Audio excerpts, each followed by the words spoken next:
नमस्कार दोस्तों, हमारे YouTube चैनल में आप सभी का स्वागत है। दोस्तों, हम एक्टिव और पैसिव वॉइस में क्रमशः आपको टॉपिक वाइज पढ़ाए जा रहे हैं और एक्टिव और पैसिव वॉइस में आज का हमारा टॉपिक है वर्ब फॉलोड बाय प्रीपोजिशन। यह एक महत्वपूर्ण टॉपिक है जो सभी परीक्षाओं में पूछा जाता है और इससे अधिकांश प्रश्न बनाए जाते हैं परीक्षाओं में। दोस्तों, वर्ब फॉलोड बाय प्रीपोजिशन होता क्या है, पहले ये जान लेते हैं। देखिए, होता क्या है कि कुछ ऐसे वर्ब होते हैं जो एक्टिव वॉइस में बिना प्रीपोजिशन के प्रयोग किए जाते हैं, लेकिन वही वर्ब अगर पैसिव वॉइस में प्रयोग होते हैं तो उनको कोई प्रीपोजिशन फॉलो करता है जो फिक्स्ड होता है। उनके साथ बाय का प्रयोग नहीं होता है, बल्कि एक तय यानी फिक्स्ड प्रीपोजिशन यूज किया जाता है, जिसे हम लोग वर्ब्स फॉलोड बाय प्रीपोजिशन कहते हैं। तो आइए, इसमें हमने कुछ लिस्ट बना रखा है वर्ब्स का, जिसको हम आपको दिखाते हैं। देखिए, यहाँ पे मैंने एक्टिव लिखा हुआ है और इस साइड में पैसिव है। ये वो वर्ब हैं जो एक्टिव में यूज होते हैं और इन वर्ब्स का पैसिव ये होता है। तो सबसे पहले दिखाते हैं हम आपको। पहला वर्ब है सरप्राइज, दूसरा वर्ब है शॉक, तीसरा है अमेज, चौथा है अलार्म, पांचवा डिसअपॉइंट एंड छठा एस्टोनिश। ये सभी वर्ब अगर एक्टिव वॉइस में आते हैं तो इनके साथ कोई प्रीपोजिशन नहीं प्रयोग होता है, किंतु अगर इन्हीं का पैसिव में प्रयोग किया जाता है तो इन सब के साथ हम ऐड का प्रयोग करते हैं। पैसिव बनाते समय ऐड का प्रयोग करते हैं, बाय का प्रयोग नहीं करते हैं। अगर बाय का प्रयोग करेंगे तो सेंटेंस गलत होगा। आइए इसका हम एग्जाम्पल आपको दिखाते हैं। His behavior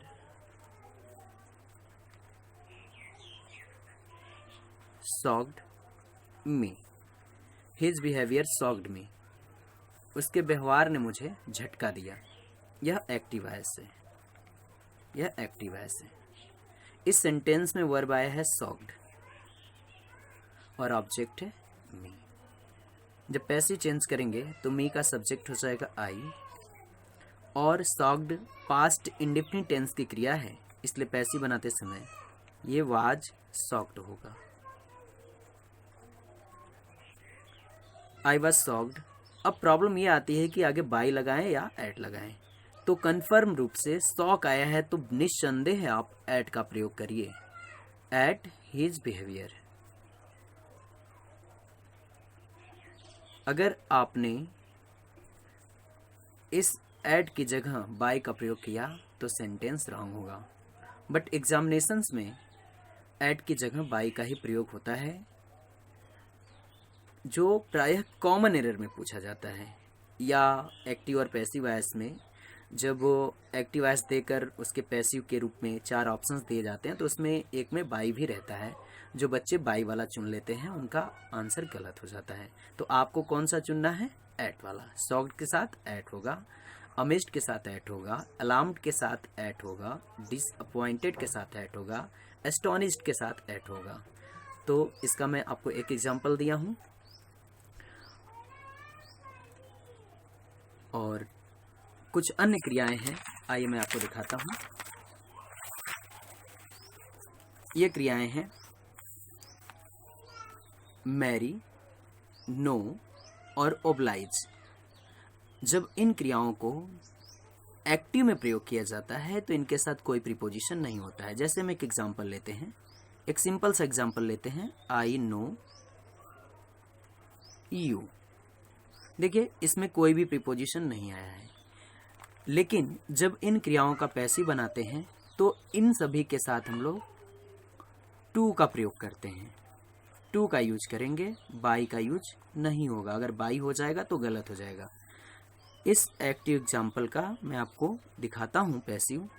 यहाँ पर ऑब्जेक्ट, यहाँ पर सब्जेक्ट है सॉरी, आई सब्जेक्ट है और यू ऑब्जेक्ट है।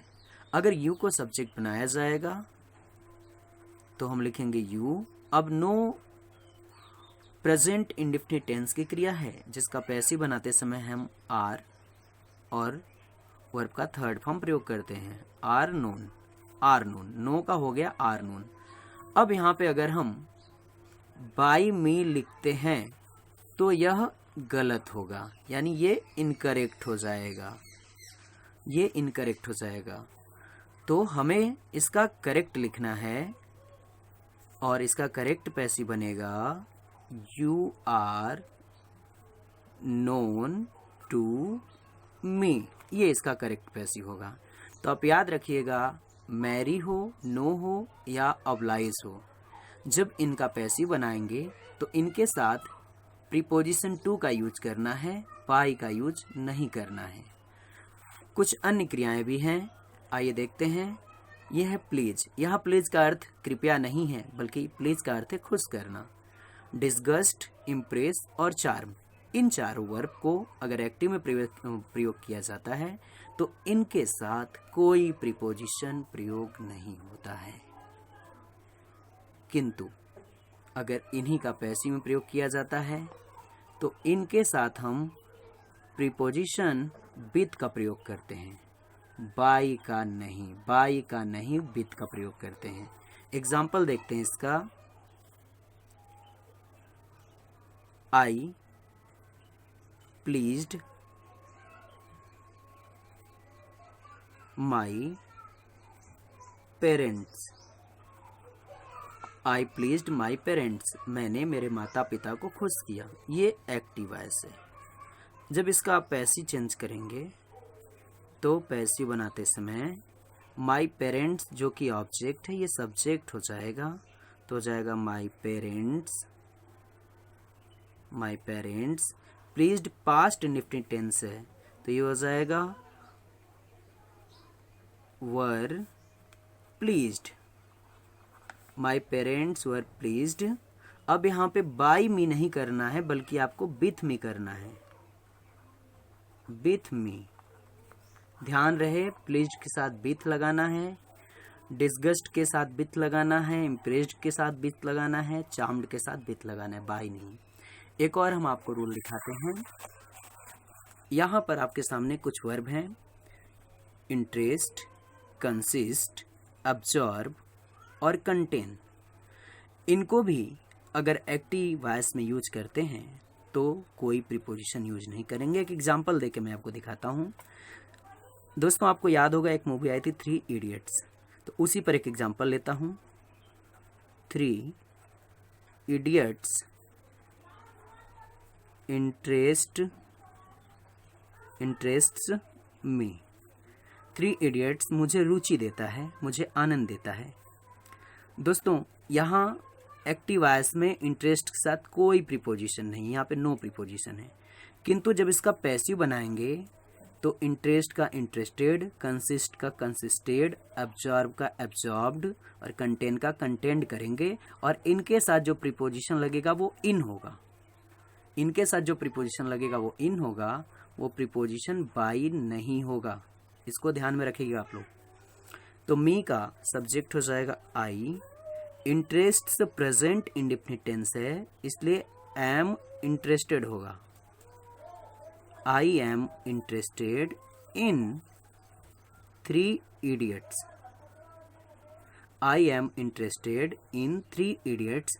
3 इडियट्स यहाँ एक मूवी का नाम है, ध्यान रखिएगा। यहाँ पे 3 इडियट्स कोई पर्सन नहीं है, इसलिए यहाँ पे सिंगुलर है ये। तो दोस्तों, इस तरीके से ये जो मैंने आपको वर्ब्स फॉलोड बाय प्रीपोजिशन बताया, ये बहुत ही इंपॉर्टेंट टॉपिक है और लगभग हर परीक्षाओं में पूछा जाता है। अगर आप इनको ध्यान से पढ़ लें तो पैसिव वॉइस और साथ ही साथ प्रीपोजिशन से होने वाली कुछ समस्याओं का निदान हो जाएगा। तो आगे पढ़ने के लिए अब मैं आपको लेकर आऊँगा अगला active and passive voice of interrogative sentences. तो इसके लिए मिलते हैं नेक्स्ट चैनल में। तब तक के लिए धन्यवाद।